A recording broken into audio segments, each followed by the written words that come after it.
I like it. It's quality movie. All right, we're up. Heads up. Oh. Oh, all right. How's everyone's week so far? Are we doing good? We're surviving? Surviving. Yep. Surviving, definitely. Making it. Yeah. Okay, professionalism. We got this. I got this. Okay. What's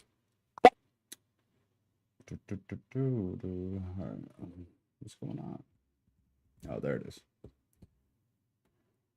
Happy pre-birthday. Yes. Oh, yeah. Happy birthday, Eve. Oh, yeah. How old are you now? 28? How old? 28? 29? I honestly don't know, but I think you're 29 or 30. I don't remember. I can't remember. I always have to do the math.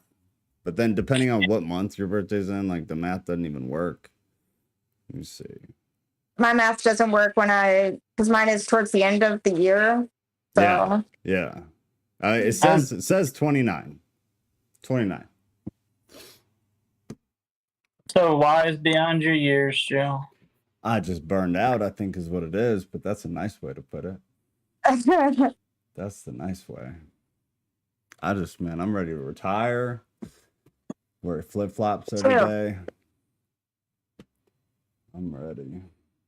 That's my cue to probably mute this. I swear I'm not abusing the dog. He's just dramatic. He is dramatic. That's true. He's dramatic. If anyone knows anything about boxers, I swear, I promise, I just spent $500 on this dog. He is spoiled beyond said every abusive husband ever. I just spent all this money on her. Slap her around. I swear this dog, he's like my child. He's just very, very needy, and he's dramatic. If anyone knows anything about boxers, they're dramatic. You gotta slap the pups around. They love it. I don't slap the puppies. I'm not doing that. I do. I don't. But it's fun. They enjoy it. They bite. Yeah. They bite. Oh no, my dog, the Reese, I forgot what she is. What are the cop dogs? The German Shepherd Lab mix. She bit me once. Ooh. That hurts. She got it. No, she bit me on the face. Oh, God. She was like 1 or 2. She's 10 now. She hadn't bitten me since. Gotta show your alpha. She's in here whining now. I want to go to German soon. Man, just one thing you got to know, they don't forget anything, and they're a working dog, so they always want to be doing something. Yes. I swear the pit that I have before Kat, before Zaya, she was a service dog. So I got her registered and everything. She'd come to the movies with me. She came to church with me. She'd just sleep in the back. It was lovely. It was great. I actually took Spike out, the Boston Terrier, to the grocery store. So I took him to Walmart. I took him to the grocery store on base, which is what we call the commissary. So. Yeah, it's fun. It was nice. Great. But now she hasn't done it in a long time, so now she acts a fool and she can't really pass as a service animal anymore. We didn't keep up on it, so I need another Did you know there's only one in the world, I'm pretty sure. I think it's in Arkansas, but there's a service. It's a therapy alligator. Really? Oh, what about that? Wow, we gotta tell Kat. Registered everything. It swims with kids, and you can hug it and flip it upside down and put your hand in its mouth. It's like a little dog. My gosh. Because to get them to be a service dog or a therapy dog or whatever dog, you have to go through, like, they have to try to get the thing to bite, because it's going to be around kids and stuff. It's never. Yeah. It's just a chill alligator. Is that awesome. The wife? Yeah, she's on she's on the other account. Okay. She doesn't know how to work stuff. It's okay. I saw her message right before we got on, so I messaged her back real quickly. So hopefully, okay. Awesome. Love you. Jeez, man. Yeah, that's cool. The Oh alligator wait, I don't thing is think that's cool. happening. I think she was probably responding to that, but she Yeah, she was. yeah, she'll look My after bad. this. She'll look after Yeah, this. I realized that we're delayed. Yes, yeah. I took the delay down a bit, but it's like 10, 15 seconds, I think, something like that. Okay. Barely, yeah. Is it less than that? Yeah, it seems like only 3 or 4 seconds. Oh, But nice. What time is it? 6. just wave your hand and then look at the other screen. Well, mine is super delayed. Oh, really? In like the studio, yeah, it's super delayed. Sometimes it's like a minute and a half delayed. So I can't see anything. If I pull it up like on the page, I'm sure I could see, but oh, there he is. There he is. Got a little Hawaiian shirt on, you know. Good boy. The Hawaiian So the boy shirt. thought it would be hilarious to just take off In the middle of the grocery in the store. middle of in the middle of the military store. Well, it's What? kind of hilarious. Oh, he was giggling the whole way too. Said, I know what I'm doing. Yeah, he's good. He doesn't need you guys. All right. He'll catch up with y'all later. He said he's going for that dishonorable discharge for mommy and daddy. So they say, Oh God. There's 2 service gators. Oh god. okay. Whenever I saw the story, there was only one. Huh. I know there's like other service weird animals though. Like odd exotic animals. I've seen a few. Pretty sure there's one in Australia that's, you know, they have a kangaroo that's one of them. Yeah. I don't know. Yeah, that would make sense. That would Service. make sense. Kangaroo service animals. Careful, he's gonna like drop kick you or something. I don't know. Man, they'll break your face. Kangaroos Yeah. are no joke. They don't really play sometimes. No, they're brutal. They're brutal. They could cave your cheekbone right in like it's nothing. Yeah. Your face would just cave. Donkey kick you right in the throat. Oh yeah. Yeah. Mystic, why do I always come in at the weirdest times? Because most of the times are weird. So it's You're late. a I'm high just kidding. statistical probability of you coming in during one of those times. Part of our draw. That's true. That's true. How we get people here. That is true. Collection Talk of about misfits. Rand- Oh, I messed that up, didn't I? All right, we'll start in a minute. I assume it's going to be pretty light tonight. We got 6. I was literally at my PC for 45 minutes before, and I was still late. Asleep in a bowl of cereal. Yeah. The popcorn bowl of cereal. Most of the time. Except when she's canceling me. Then less. Then less.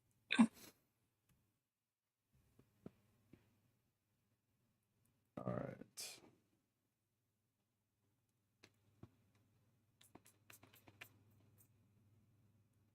All right, cool. Well, we'll just roll. I know there's a couple of prayer requests ready to go. Sarah, just real quick, Sarah's not here, but everybody needs to know what a lovely person she is. Everything, the reason that the Discord is so nice now is 100% her and 0% me. And the whole prayer request thing, like she has it all organized. So the ones that I'm allowed to read are like in this own little private section, and she'll like date it and say, these are good to read at this date. It's like she couldn't have been more lovely with doing it. So just huge props to her. Your hair looks so good, Joe, says Kat. Yeah, that's because you're good at cutting hair. That's why. Drew's muted, but his hair is fine. Drew, does your wife cut your hair? No. Nah. No. Got a lady that does it. I've known her for a long time. Yeah, that was me. I had a couple of people I was super comfortable with, and then Kat just went ahead for it, and she killed it, and so now I never have to pay for it ever again. It's the best thing ever. I was about to say where because it's so short, and my husband is past his collarbones. His hair is past his collarbones. My bangs used to be in that picture. I think I posted. They're not now, but they used to be. Yeah, that's about how long mine was. I got so tired of it. I have her slowly taking more and more off. Yeah, but does he have like rocker hair? Like, is it all, like regular hair coming down the sides to his collarbone? Or is it slick back? And if he pulls it forward, it goes to his collarbone. All right, I'm going to start though. So anybody who's here for the actual Bible study doesn't bail. My husband is bald. That he is. But he's military, so he can get away with it. Acts 23. And looking intently at the council. The council is Sanhedrin. That was the governing Jewish body in Jerusalem over all, pretty much all, religious matters. The group was primarily made up of Pharisees and Sadducees who held many opposing viewpoints. I am under the impression and opinion just throughout my career that like 9 out of 10 Christians I talk to, they recognize the name of Pharisee and Sadducee, but if you ask them what they are, they have no idea. So we'll get into that a little bit lower down. But it's a governing body consisting of both, and they are very antithetical to each other. So what Pharisees believe, Sadducees do not. And I think some people kind of put them together sometimes, and they're very, very, very different.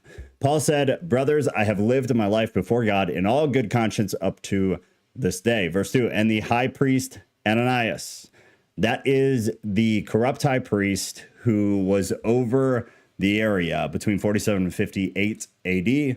It was first century Jewish historian who we talk about a lot, Josephus, who gives us a lot of text to understand Ananias because his presence in the Bible is very small.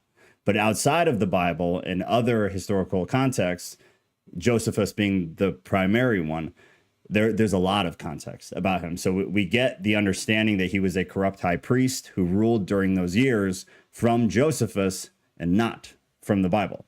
Ananias commanded those who stood by him to strike him on the mouth. Verse 3, then Paul said to him, God is going to strike you, you whitewashed wall. Are you sitting to judge me according to the law? And yet, contrary to the law, you order me to be struck. So the strike you in verse 2 to verse 3, Paul is saying that God is going to enact justice against Ananias, who is the high priest, that is going to match the level of disregard Ananias has for the law that he is trying to impose on Paul, because the law that he's trying to oppose is actually illegal. It goes against what their actual laws say. And then the law, you order me to be struck at the end. He's saying that Ananias is failing to uphold the law by assuming that Paul's guilty and punishing him before Paul ever goes through the judiciary process. We talked about that last week, how Paul was kind of pissed and pointing it out to them publicly to put them on blast that you guys you're not doing this illegally. You're not doing it legally. It'd be like if I got arrested for something that I didn't do, they put me in jail, which you're not supposed to do. And then they put me through the beginning parts of a court process, but then refused to let me go to trial when that is the law, and said I was breaking the law, so they're just going to put me in prison and I have no chance to go through the judiciary process. That's the exact same thing that's happening right here. Verse 4, those who stood by said, would you revile God's high priest? 5, and Paul said, I did not know. So kind of interesting thing with that. I did not know. It's potentially possible that Paul had never seen or really known about Ananias and was not fully aware of what his role was. His role being the high priest, specifically a corrupt one. It's also a possibility that Paul was being the way that Paul is and being kind of a smartass. He was being sarcastic. He didn't recognize Ananias because Ananias was not acting what his role should be. So he's not acting like a priest. You're not, for our context, you're not acting like a judge. So I would be sarcastic to the judge in court because he's not acting like a judge. He's not following the laws. He's not putting through the judiciary process.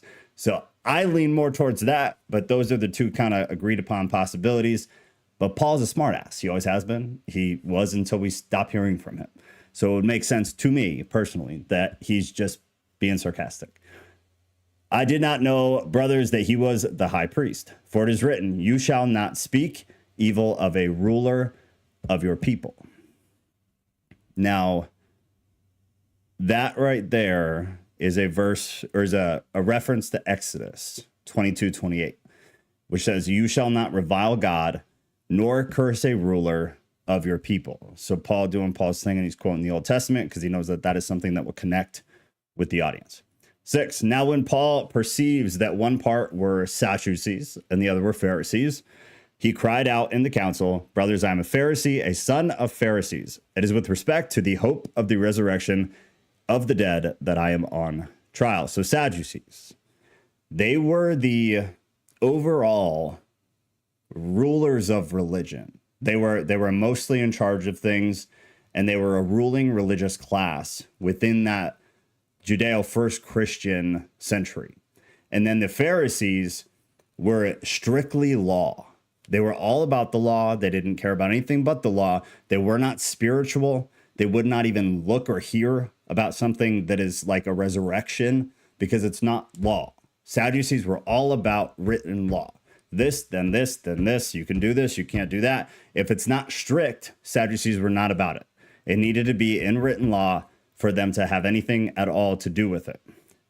And then the hope of the resurrection. So the Sadducees rejected any kind of idea, again, that the resurrection of the dead was possible, but the Pharisees did. So that those are the contrasting points there. That's why when people tell me that like Sadducees and Pharisees are similar, it means they don't know what they are, because they're literally the opposite. Everything they believe is absolute opposite of the other group. So it's important for Christians to understand that if you're reading the Bible, because there's a decent amount of mentions to both of them. Verse 7, and when he had said this, a dissension arose between the Pharisees and the Sadducees, and the assembly was divided. Verse 8, for the Sadducees say that there is no resurrection, nor angel, nor spirit, but the Pharisees acknowledge them all. Then a great clamor arose, and some of the scribes of the Pharisees' party stood up and contended sharply. We find nothing wrong in this man. What if a spirit or an angel spoke to him? The Pharisees were obviously on Paul's team, at least within this context. They were supporting him, and they were trying to push back against the Sadducees at the same time. So this is the kind of situation where Paul is aligning with things that they believe, things that are spiritual, things that aren't law. And so while being able to agree and back Paul, they also kind of spit in the face of the other religious leading group. So it's beneficial for them, even if they don't really agree with Paul. But if they do, it's just kind of double dipping. They're happy on both accounts. For the Sadducees say, verse 8, Sadducees say there's no, I already read that. 9, then a great, no, I read that too. And where are we at? 10. And when the dissension became violent, the tribune, afraid that Paul would be torn to pieces by them, commanded the soldiers to go down and take him away from among them by force and bring him into the barracks. Verse 11, the following night, the Lord stood by him and said, take courage, for as you have testified to the facts about me in Jerusalem, so you must testify alone in Rome. Verse 11. It is, I mean, this is one of the things, man, we don't know. But what you'll read, I feel the most is that the indication is that Paul had another vision similar to the previous one he had. So it's likely referring to that it seems Paul and Jesus were, or Christ was in a vision with Paul again, similar to what he had on Damascus. There's no other context. There's no other reference to it anywhere. It's the sole and only place you hear about this. But the way that it's written, the way that it's portrayed, as if it's literal. So most people believe he had a vision of sorts. Now, 23:12 through 35. The overarching theme here. The Jews are conspiring to kill Paul. And it's discovered by Paul's nephew, which we'll get into. But for Paul's protection, the Romans are then going to transfer him to Caesarea, and the seat of the Roman government which is the seat of the Roman government in Judea. 12. When it was day, the Jews made a plot and bound themselves by an oath neither to eat nor drink till they had killed Paul. So they literally made a religious agreement among themselves in private. Paul is unaware of it at this point, that they will not eat or drink anything until they are able to kill Paul. They're real into it. They're super committed. 13. There was more than 40. We read about this before earlier in Acts, if you remember. These weird references to numbers. In this case, I mostly agree with it, that it's really just kind of trying to stress the height of this group that was trying to kill Paul. It's showing the strength of how many people were up against Paul.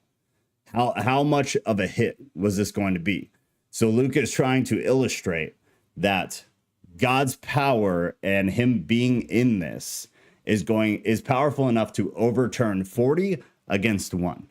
And the Bible has a lot of these themes where it's like, it's the little guy beating the big guy. It's the big group of number being beat by the one single guy who has God on his side. It's that kind of general theme. So there were more than 40 who made this conspiracy. Verse 14, they went to the chief priests and elders and said, we have strictly bound ourselves by an oath to taste no food till we have killed Paul. 15, now therefore, along with the council, give notice to the tribune to bring him down to you, as though you were going to determine his case more exactly. So give him the judiciary process. However, we're just going to kill him, and we are ready to kill him before he comes near. 16, now the son of Paul's sister heard of their ambush, so he went and entered the barracks and told Paul. 17, Paul called one of the centurions and said, take this young man to the tribune, for he has something to tell him. 18, so he took him, brought him to the tribune and said, Paul, the prisoner, called me and asked me to bring this young man to you, as he has something to say to you. 19, the tribune took him by the hand and going aside, asked him privately, what is it that you have to tell me? 20, and he said, the Jews have agreed to ask to bring Paul down to the council tomorrow, as though they were going to inquire somewhat more closely about him. So give him the judiciary process. 21, but do not be persuaded by them, for more than 40 of their men are lying in an ambush for him, who have bound themselves by an oath to neither eat nor drink until they have killed him. And now they are ready, waiting for your consent. 22, so the tribune dismissed the young man, charging him, tell no one that you have informed me of these things. So Paul's nephew goes to talk to Paul. Paul says, oh, crap, that's not great. Well, you go tell this guy. And so then Paul's nephew goes to tell that guy so that hopefully Paul can get a little bit of help, because otherwise he's going to be ambushed. Basically, again, in our modern minds, think about this like a prisoner transport. You see these movies, the prisoner's going from county jail to the courthouse, and somebody comes and rushes the truck, pops the tires, pulls the dude out of the back of the truck, and then kills him so he can't testify. It's a similar situation. That's kind of the modern look of what that would be like. So Paul sent to Felix, the governor. 23, then he called 2 of the centurions and said, get ready 200 soldiers with 70 horsemen and 200 spearmen to go far as Caesarea at the third hour of the night. This was roughly 9 o'clock. So leaving at the 9 o'clock hour would allow the men to use darkness to hide themselves. 24, also provide mounts for Paul to ride and bring him safely to Felix the governor. So Paul's getting a little getaway vehicle too. 25, and he wrote a letter to this effect. Claudius Lysias, to the excellency, the governor Felix, greetings. This man was seized by the Jews and was about to be killed by them when I came upon them with the soldiers and rescued him. Having learned that he was a Roman citizen, did I skip something or am I just tripping out here? No, I didn't skip anything. All right. Learned that he was a Roman citizen. This goes back again. I feel like it's been referenced for the past 3 weeks. The Roman citizen thing is a big thing for context. So the charge that is up against Paul is it's a religious issue. It's a Jewish issue. And within a Roman context of law, it matters zero. Romans don't care about this. It's a strictly Jewish issue that is irrelevant to the Roman judges, the Roman religious leaders, they don't care. Claudius is giving... let me clarify. The reason they don't care is because it has nothing to do with actual law. It has to do with religious law. However, because he's a Roman citizen, it makes it a little bit more complex, and that's how the religious leaders are able to get the Romans to kind of care. But Claudius is giving himself more credit than most feel he deserves. He didn't know that Paul was a Roman citizen at the time until after he was already in custody and was about to be flogged. And we read about that in 21, and then we read about it again in 22. But the cultural context at least matters to a degree. 28. And desiring to know the charge for which they were accusing him, brought him down to their council. 29. I found that he was being accused about questions of their law, but charged with nothing deserving death or imprisonment. 30. And when it was disclosed to me that there would be a plot against him, I sent him to you at once, ordering his accusers also to state before you what they have against him. So the soldiers, according to their instructions, took Paul and brought him by night to Antipatris. Let me see. I know I have something. Okay, so yeah, this was one that I never ever remember this one, but it's halfway between Jerusalem and Caesarea. So that one was where he started, and one is where he's kind of escaping to, and the site of a very significant Roman garrison that would protect Paul at least overnight until he goes into whatever he's going into the next day. So 32. And on the next day, they returned to the barracks, letting the horsemen go on with him. 33. When they had come to Caesarea and delivered the letter to the governor, they presented Paul also before him.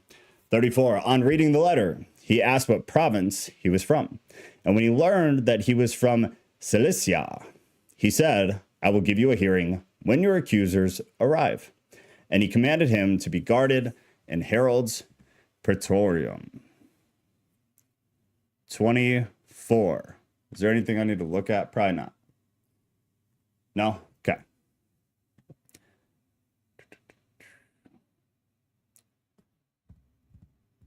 All right. Actually, a little history thing here for anybody who's as weird as I am. So the Roman prosecutors within Judea, you had three majors during roughly this time period. You had Pontius Pilate, who everybody knows, and even if they have no idea who he was, they know the name. Yeah, that was AD 26 through 36. Then you have Antonius Felix, who is 52 through 60. And then you have Porcius Festus, who is 60 through 82. So those are the most prominent Roman prosecutors in Judea who are oddly or ironically, whatever you want to say, were very much involved in the early Christian movement of the way because they were in this area heavily. So those would have been the three people that Christians were many times going up against and sometimes being defended by, depending on what was happening at the time. Now, 24. And after 5 days, the high priest Ananias came down with some elders and a spokesman, one Tertullius. Now, right there. Where am I at? Beautiful. Okay, so Tertullus was the Jewish leadership. Let me restart. He's an attorney. So what happened was the Jewish leaders who are trying to run this, they hire a pretty prominent attorney to try to come in and talk Felix into being on their team against Paul. So that this attorney, high-class attorney, was brought into the picture when he wasn't before, and his whole purpose is to convince Felix that Paul is guilty of the crimes that are being put against him so that he gets killed. That's all they really care about. They just want him to die. They laid before the governor their case against Paul, and when he had been summoned, Tertullus began to accuse him, saying, "Since through you we enjoy much peace." Peace. Tertullus is what's the best word? He's pandering. He's pandering right here. So he's praising Felix and his position of power for bringing peace to their society, for peace to their their way of life, right? You provided us such peace, which is a rhetorical, again, it's pandering. He's pandering to the judge to try to get the judge on his good side and build some goodwill so that the judge will listen to him so that they can kill Paul. And since by your foresight, most excellent Felix, reforms are being made for this nation. Verse 3, in every way and everywhere, we accept this with all gratitude. 4, but to detain you no further, I beg you in your kindness to hear us briefly.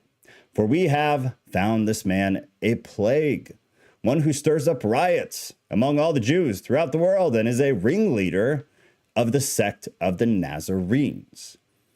The Nazarenes. You got the lawyer here who's associating any followers of Jesus, any Christians, quote unquote, anybody within the way, with his hometown, being Jesus.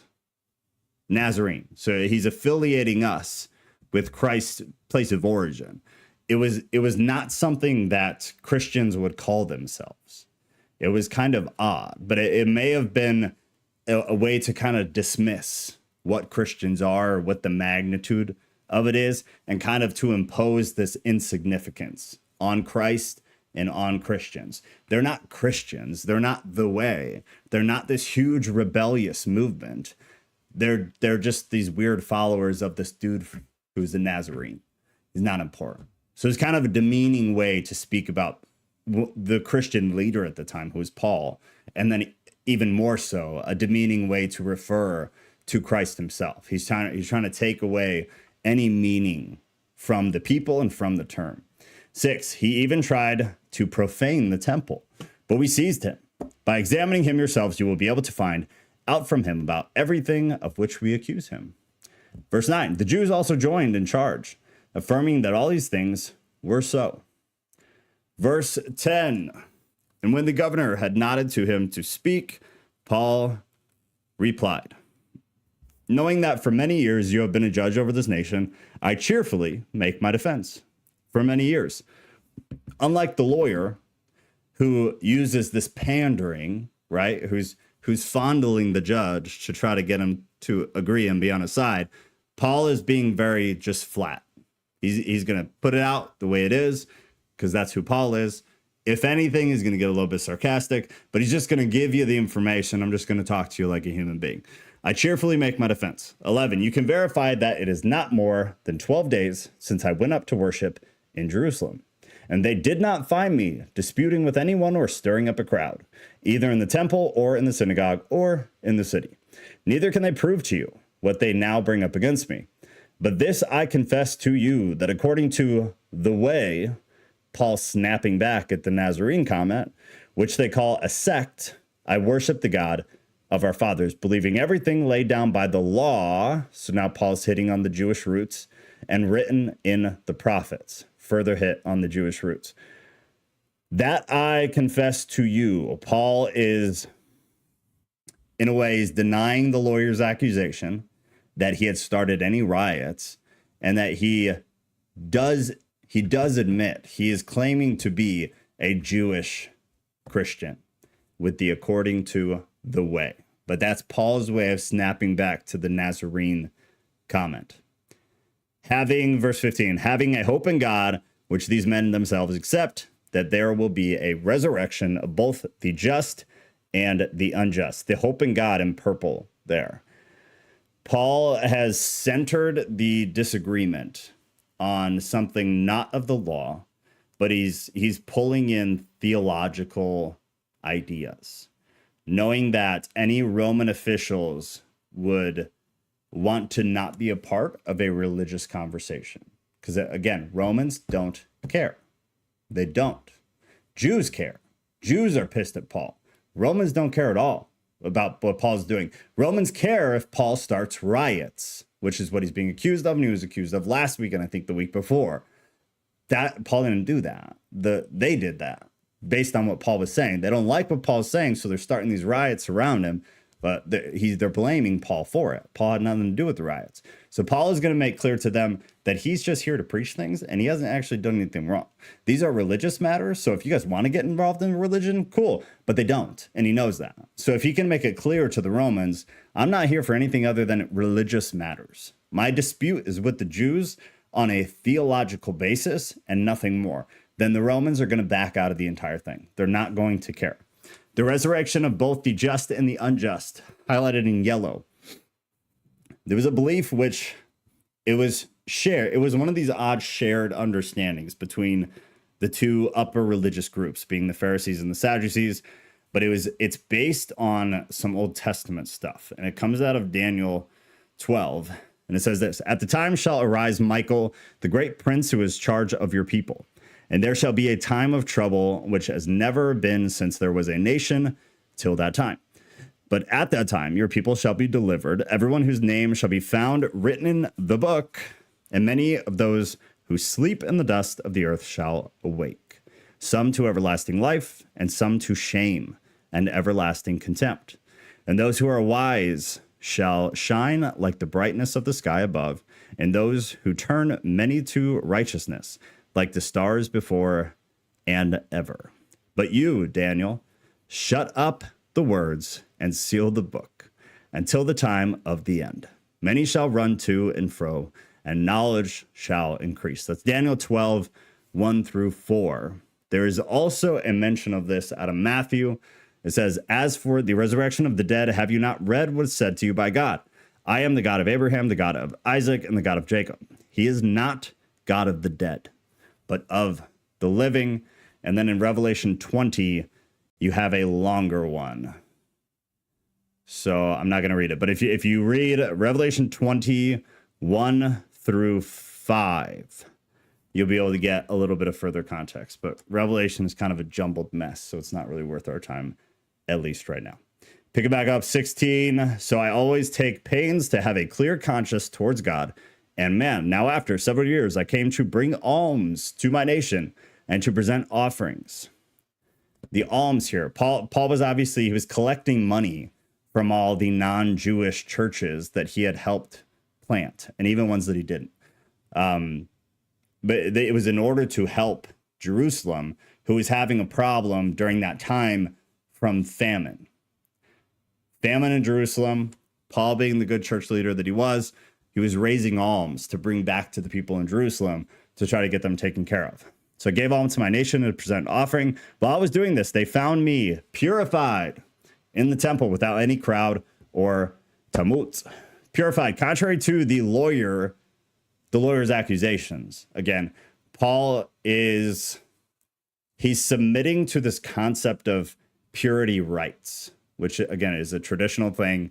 His claim is that he has not caused the riots, not caused the disturbances. He hasn't defiled any temples. He hasn't done any of these things that would be considered unlawful. He's done things that oppose the religions of the culture. And as long as he can get that message across, he has got no problems with the Romans. He's good. Purified in the temple without any crowd or tumult. But since the Jews from Asia,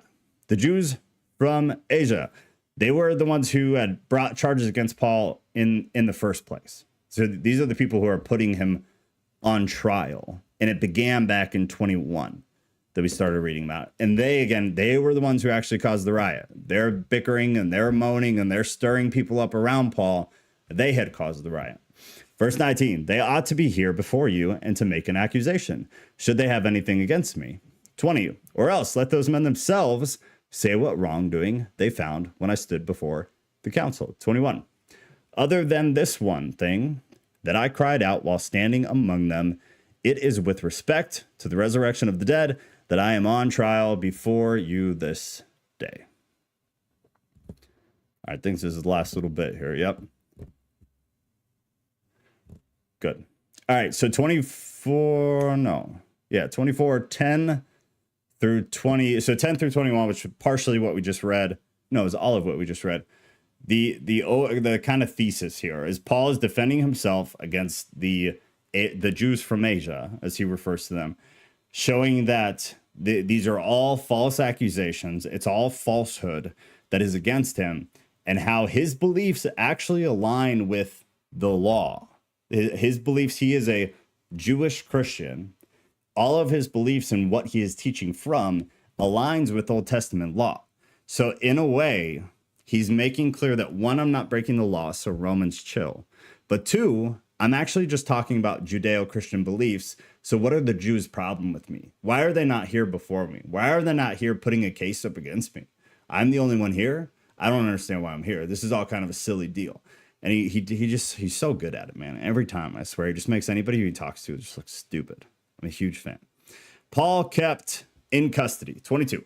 But Felix, having a rather accurate knowledge of the way, put them off, saying, when Lysias, the tribune, comes down, I will decide your case. 23. Then he gave orders to the centurion that he should be kept in custody, but have some liberty, and that none of his friends should be prevented from attending to his needs.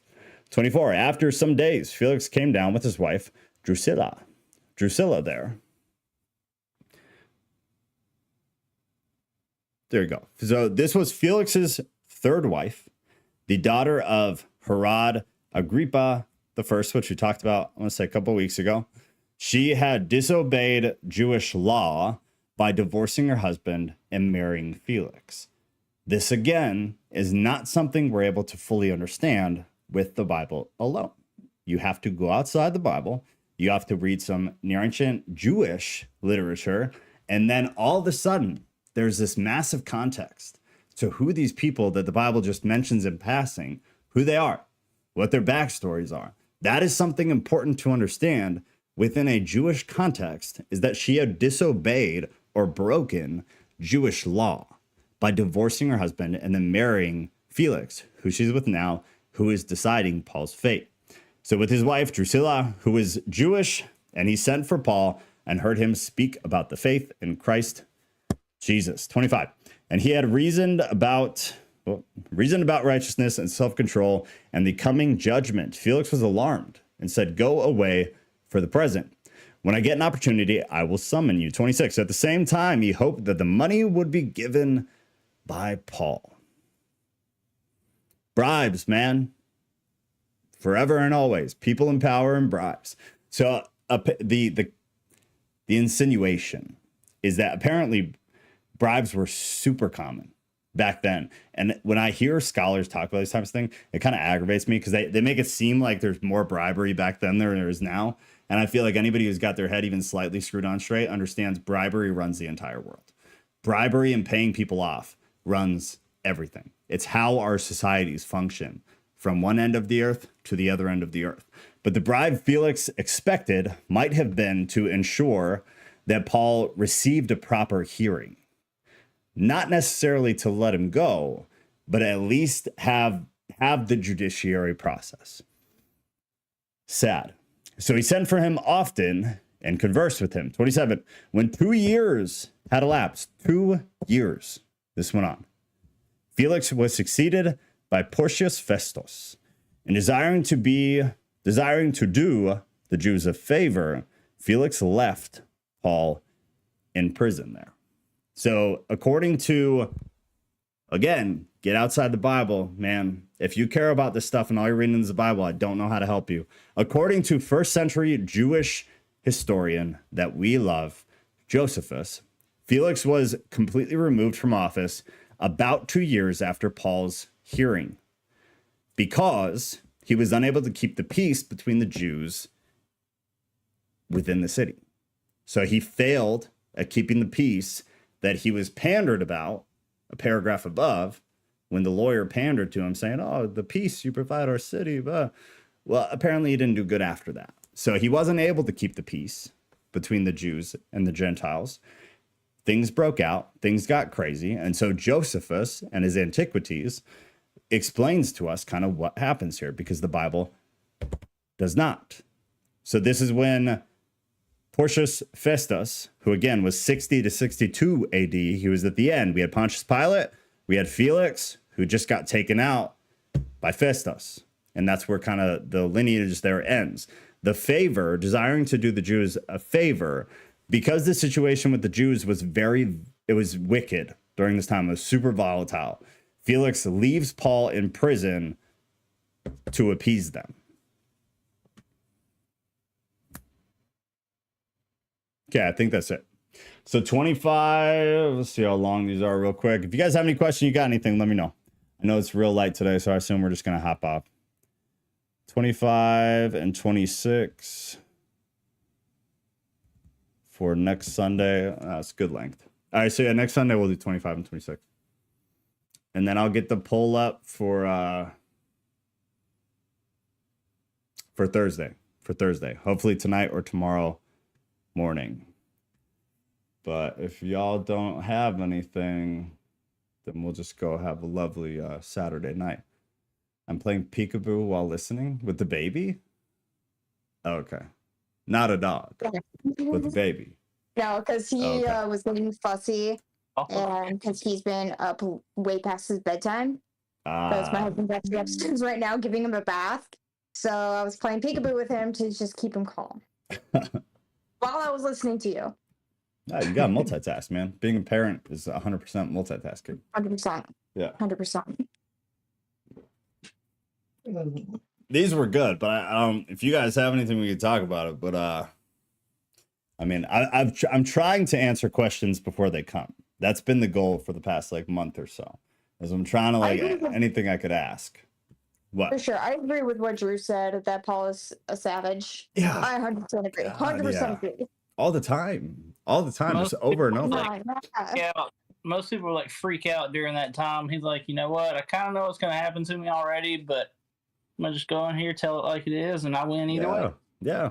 I mean, that's to me, that's like such a representation that Paul really believed.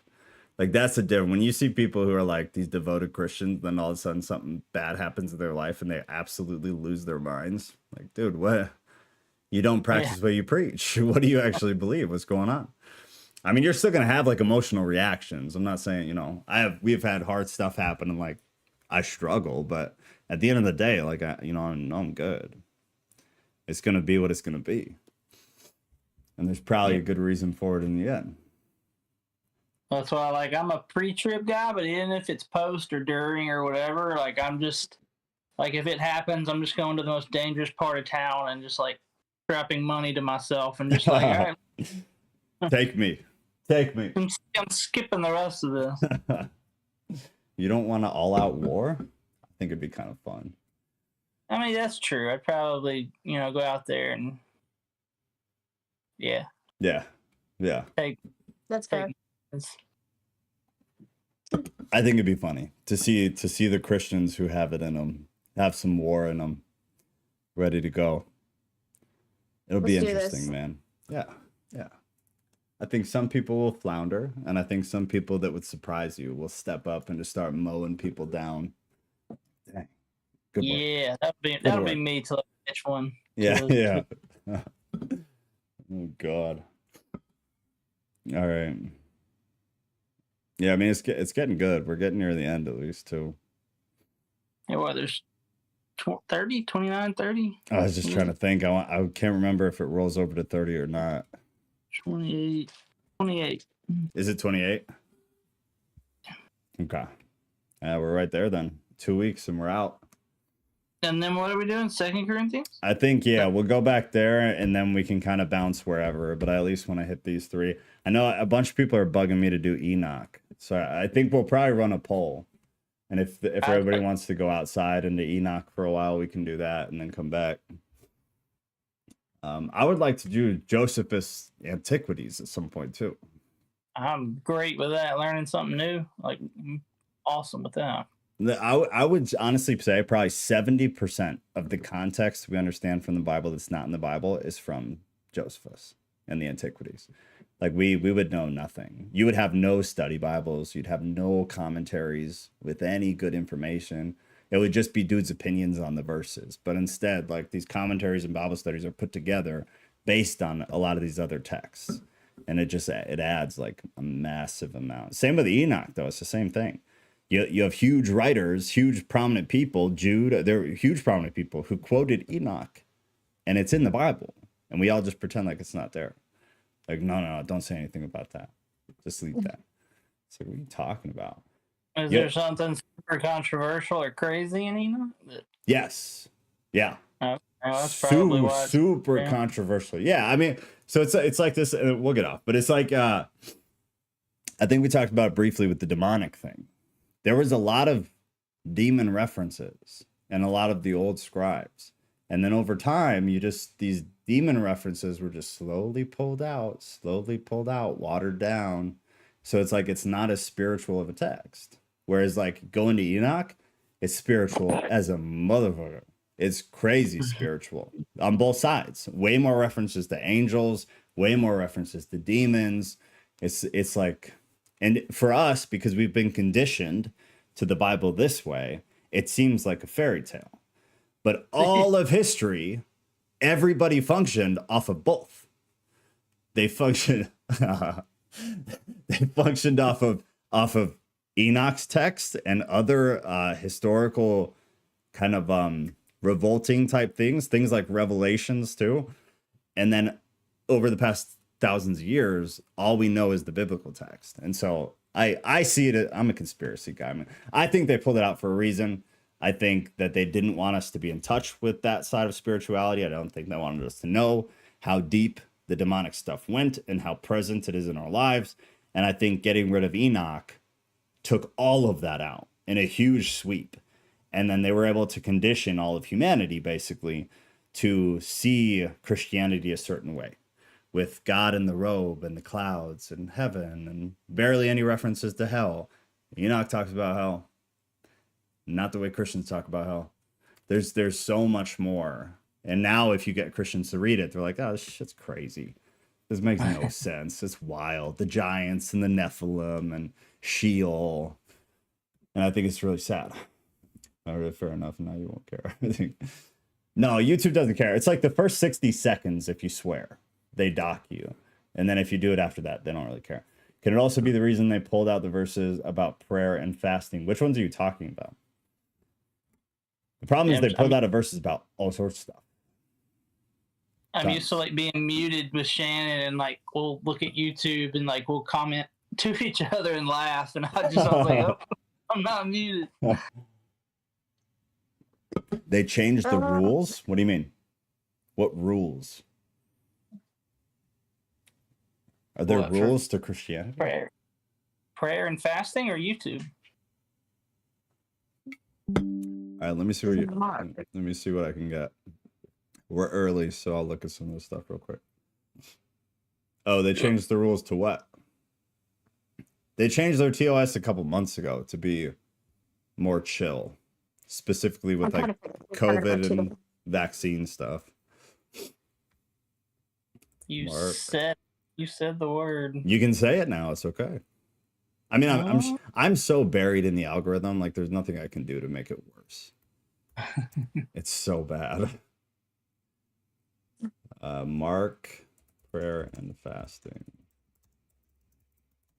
Let me see.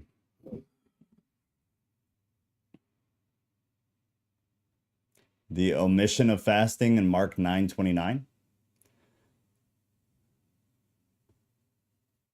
Oh, the translation thing. I wouldn't call these removals. These are word choice types things. So the Mark 9:29 and the GNT, which I honestly am not familiar with off the top of my head. Only prayer can drive this kind out. Answer Jesus, nothing else can. Mark 9:29 in the KJV says, and he said unto them, this kind can come forth by nothing but by prayer and fasting. So just fasting was removed.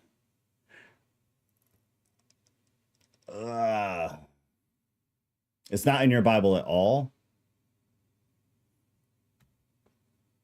Here's the thing, and we can't talk too much about it because it's super long and because I'm planning to do it soon with you guys, but within the Gospels, oh God, it's dude, it's rough. There, a lot of the endings, like if you look at the endings of the Gospels, you put them parallel, all four, you put them parallel, you'll see dramatic differences. And then if you're able to pull up some of the original manuscripts to the best of our ability for them to be accurate, some of it's just straight up contradictory. So there's a lot of weird conspiracies about why the endings of the Gospels are so off, but the rest of it seems fairly in line. But it's super interesting. Some of it has to do with the women and their placement and prominence and things like that, in my opinion. But it's interesting. If you ever pull up all four, just read like the very end of all of them. And same when the women find the tomb.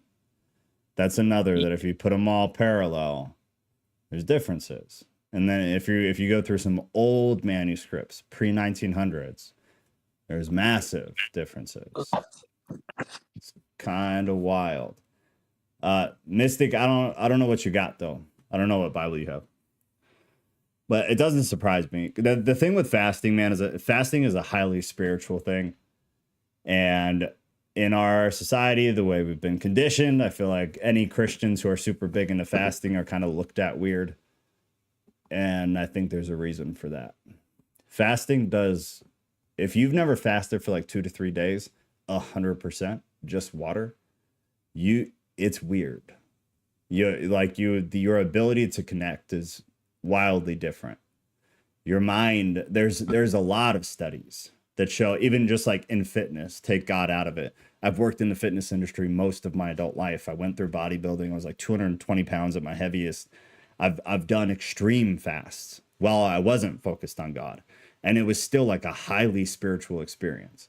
I felt like this weird connection because you're in such a deficit and your brain is almost starving that I don't know what it is, but you'll read scientific studies on people who are fasting. They're in a caloric deficit to such a great degree, their brains function at a way higher rate than you do when you're eating normally.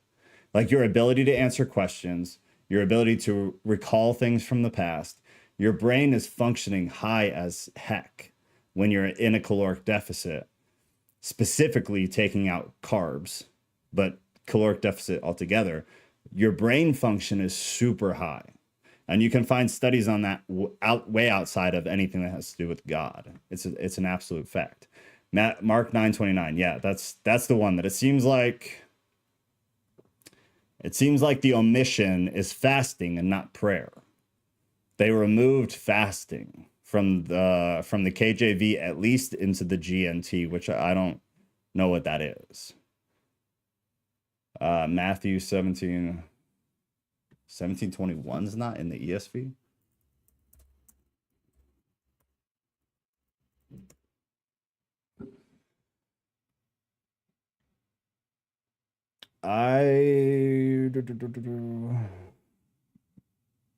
Yeah, actually.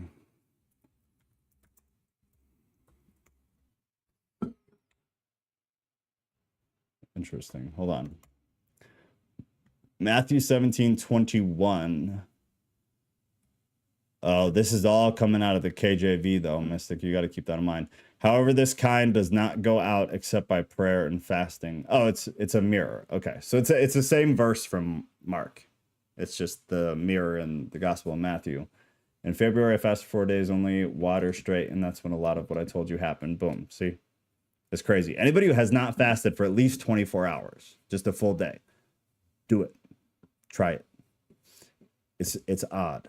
And if you can go past that, even if it's not spiritual, like the way your brain functions is wild. It's super wild. But yeah, so this I would, it's an opinion, not a fact. I would say it's the reference to fasting. Even outside of this, like you got two things going on here. You're comparing the ESV to the KJV. The ESV people are going to argue that the reason it was taken out is because the KJV is bullshit, right? It's so hard to be honest and know the history and say that the KJV is worth having in your house at all, just because the guy who put it together was absolutely corrupt, was absolutely wanted a Bible that fit his ruling style and the way that he wanted his people to live. It is as biased as bias could be. But so is every translation. It's just a matter of how biased is it. I would rather have a Bible that is biased off of a council of people, of scholars who come together and decide this is the best interpretation of the text, rather than some old king who was corrupt in all his ways. He was corrupt in his ruling, he was corrupt in his religiosity, and he was a terrible ruler. So it's like lesser of two evils type situation. On the other hand, I would probably say I wouldn't be surprised at all if they removed things about fasting from the Bible for the things that I've already said. It's something that works for the same reason that took all these references to demons, all these references to angels, all these references to hell out. Never talk about it again. That's why the one thing I love about Catholics is they kept the Apocrypha. The fact that Christians took the Apocrypha out is scary because there's tons of doctrine in the Apocrypha that Christians just have no idea about. No clue. A bunch of extra context about things we do have, a bunch of understanding about people that are referenced in the Bible that otherwise you have no idea who they are. I think I just think it's so dishonest that they did that. So there's a couple like different fronts there that make it super hard. KJV sucks. So when it's your version against the KJV, I immediately just want to say, well, the KJV sucks. They took it out because it wasn't true. The king just put it in because he wanted it to be in there. But with a verse like that, that's probably not the case. They probably took it out because it had something to do with fasting. And there's a lot of removal of the concepts of fasting. And then in early Christianity, they were slowly taking fasting out too. It was mentioned less and less and less and less. It's just crazy that they take it out when, in my opinion, fasting makes prayer, spirituality of the Bible so much more alive. And then they also take a lot about demons too. Yeah, exactly. Exactly. Because it seems like anything that was highly spiritual, specifically to show that an individual had the power and ability to spiritually connect with the divine on an individual basis, it seemed like early church history did not like that. They wanted, which makes sense if you know anything about early church history with the Protestants and the Catholics and everything. But even before that, all of religion is meant to control. Religion is no different than government. It's exactly the same. It's a means of controlling a large group of people under a set of pretenses and understandings. I can get them all to believe this, and then I can control them. And that's not saying all of early Christianity was bad people or anything, but it became that. Early Christianity was small groups of people who all believed in stuff and all connected with God on an individual basis. Then throughout history, as the OGs died, it became, this guy's the boss, these guys are the underlings, and this is the congregation. And all the congregation believes what the boss says. The boss is connected to God, but you're not. You need to come to God through me. And then it kind of became that. And then the Catholic Church took it to a crazy degree where you need to go through a priest to get forgiveness from God. And it became super rigid like that. And now we need to get to a place again where we reject that idea, but we also reject this weird contemporary Christianity where you still go to a pastor and you still sit and hear stupid stories that have absolutely nothing to do with spirituality whatsoever. They barely talk about fasting. They barely talk about demons. Everything is good. Everything is lovely. Just believe in Jesus and all is good. I don't know where the hell you get that from. I really don't. Have you ever seen I Am Legend? A really long time ago, like in theaters, yeah. So that was, they were looking for the Bible. They were looking for that book.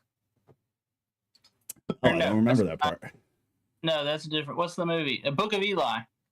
Oh, no, that's a newer one, right? Or is that old too? I mean, it's not as old as I Am Legend, I don't think, but it's Oh. they're looking for a book. The bad guy's looking for a book the whole time, and his people are like, what's so important about this book? And it's the Bible. And he said, because if I can get that book, I can control the people. Really? Yeah. Wow, no, I gotta watch that. The Book of Eli. I know I've heard about it, but I definitely It's forgot. Good. Yeah, I gotta watch that. That's exactly what it is, man. It's why all this bugs me so much. It's just nothing like it used to be. And it seems like all the truly important things were just either removed or watered down. Like understanding the spiritual war that we live in is just 100% dismissed.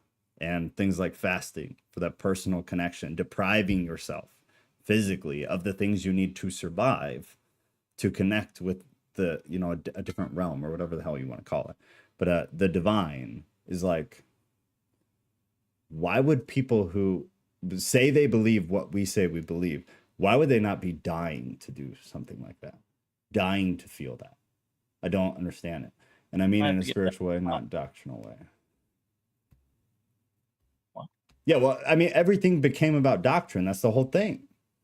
I think we talked about Thursday. Christianity was literally a rebellion against religion, and we have turned it into just another shitty religion, another absolutely trash religion.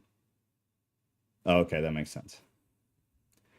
Well, if you want to send it on Discord or in a voice message or something, if you don't want to type it all out again, just do that. But yeah, this is crazy. It's crazy. This stuff drives me insane. Couldn't tell. I can just ramble, man. Ramble.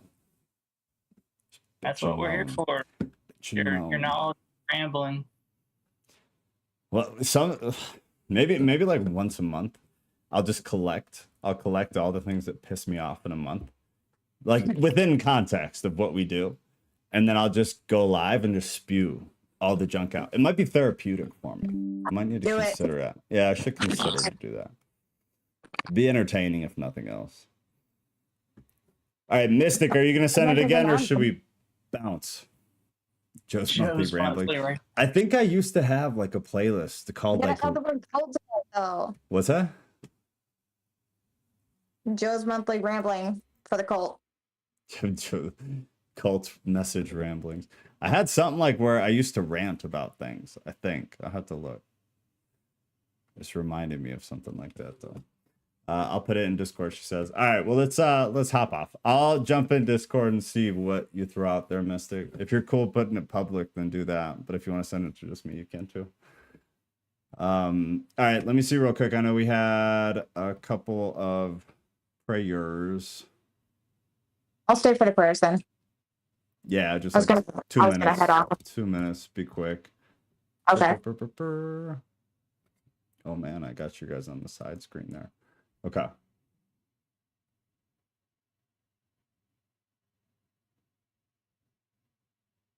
All right, yeah, quick. There's only two. So Katie, who we met on Thursday, is requesting prayer for her brother and his girlfriend. Her brother has some serious anger issues and has been a controlling boyfriend, and she's been helping the girlfriend as best she can. Pray for an end to abuse of all kinds, please. Yeah, true. They have a baby daughter who is 1 year old, and she's caught up in the mess. The girlfriend is going to take steps to file a custody hearing. We pray that this abuse comes to a halt in the name of Jesus, and that the enemy releases his hold on the family, especially her brother. God, man, it's so rough. This little girl is too innocent to be involved, and we pray to the Lord Almighty that her brother rebukes the sin of anger, and that whatever may be causing his anger resolves in the name of Jesus. Man, that's rough. That's super rough. And then this is anonymous. We're struggling financially right now. I'm unable to my work, and my spouse is working at their capacity every day. I'm so thankful and proud of them for that. Yeah, amen. But we are tired, and at this point, we need to be supernaturally supported from God. We are able to live in our house, but we are confined to just surviving, that it will only take one bad thing to happen or one wrong move, and we will be behind on bills again. This stress is holding us back from fulfilling our purpose here on earth, and it breaks my heart every day, and my patience is wearing thin with it. So please pray that we will be led in to listen to the right direction. I pray that we will lift both of them up and help them keep their focus on God. All things are possible through him, and he is always faithful. Yes. I pray that their patience is restored and that they turn to the Lord with open minds and open hearts. I pray that this couple stands together and leans on each other in the name of Jesus. God, everything we just read, those both are very heavy. All of us to some degree are caught up in this distractive, life wasting mess called work. We obviously need workers to have a functioning society, but the way that work has been led to be functioning within our society is draining. It's life draining, it's spirit draining, it's time consuming, it's family ruining. So we pray that anybody who's able to escape the 9 to 5, the drag and the pull from work that is unnecessary to take that much time from you and your family, that we're able to find some sort of way to make our means somewhere else, or supplement somewhere else, or have some sort of fulfillment somewhere else. And if not, I pray that anybody who's in that kind of situation, the 9 to 5 type deal, that we learn how to really make good time when we are with our families. And if we're able to use any of that time to try to make spare money so that we can support our families better, that we all have the, whether it's courage or the dedication or the motivation, whatever it is specifically for the person, that they're able to step up on that and take care of what they need to take care of. We pray for culture in general, specifically for the Christian faith. We just need strong people. We need strong people who have their eyes wide open and are able to see through the things that we've been conditioned to see. I pray that huge, massive leaders within Christianity can come forward, not be indoctrinated, and just be honest. Be honest, be faithful, be true, and be real so people can connect with them and we can begin to grow something new. I pray for everybody in this group, everybody's families, everybody's kids, everybody's parents, anybody who's going through anything, because it seems like a lot of us are continuing to. So just keep everybody together. Anybody who needs help, anybody who needs prayer, we got it here now. Anybody who needs to talk, they should be able to find somebody to help them now. We pray that more good people, quality people continue to trickle in as slowly or as quickly as you need them to, so that we have that community to kind of gather around each other and be there for each other. We pray this all in Jesus' name. Amen. All right, y'all. Amen. Oh, I Go, thought Drew Doug. was gone. Oh, he's outside. Yeah, the Ashley's on the way home from her parents' house with the kids, so I gotta get the dogs out of the house. Or it was gonna get loud. Yeah. Jeez. My house Alright. is loud all the time. It's fine. All the time. We had 5 dogs here yesterday. One of ours never quits barking. I mean, never. That's awful. I'm One very time, anti-bark. Barks, but I am an anti-barker. we had a shot collar, but one of the other ones chewed it off over. I was like, we gotta buy another. That's hilarious. That's She funny. barks to get outside. She barks to get inside, and then when she's inside, she I just hear whines. Once Jesus. upon a time, I had 3 dogs in my house, and I just couldn't do it. I was going out of my mind. It's a lot, man. That's Yeah, that's what we have. It's a lot. I can't. Not Get- with a baby, and Cats. we're working. Cats. Get some cats. I can't. My husband and I are both allergic. Oh, what a horrible I life. told him I wanted one of those hairless cats, and he said no. They're kind of gross. They're not- I think they're cute. Being honest. I think they're cute. I'm sure they're sweet. Yeah, I'm sure they're sweet. I met one when I was down in Texas, and it was the sweetest thing ever. It was actually really soft. Are So they? 10 out of 10, I recommend. Did you see the Yeah, episode of Friends where Rachel gets the hairless cat?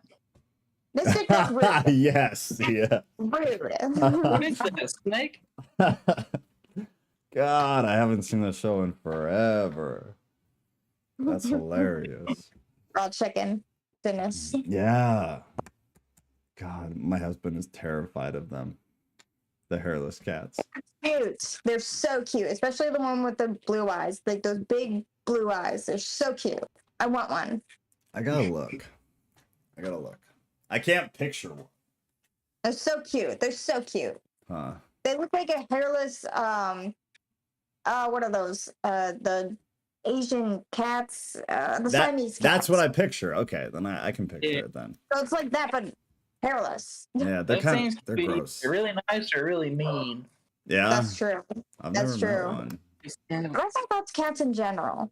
I mean, that's accurate. Yeah, cats are either complete assholes or they're very sweet, very loving, Dog. or just awful. Dogs are the best, though. Always will be. Just a fact. Mystic. Disappointed. I shut my computer so I didn't see what she's in. What did she say? Oh, not raw chicken. That's pretty accurate. Pretty accurate. All right, y'all. Have a lovely night. Tomorrow's off. I love y'all. I'll try to get that poll up, and we'll get things figured out. Okay. Good night. Love y'all.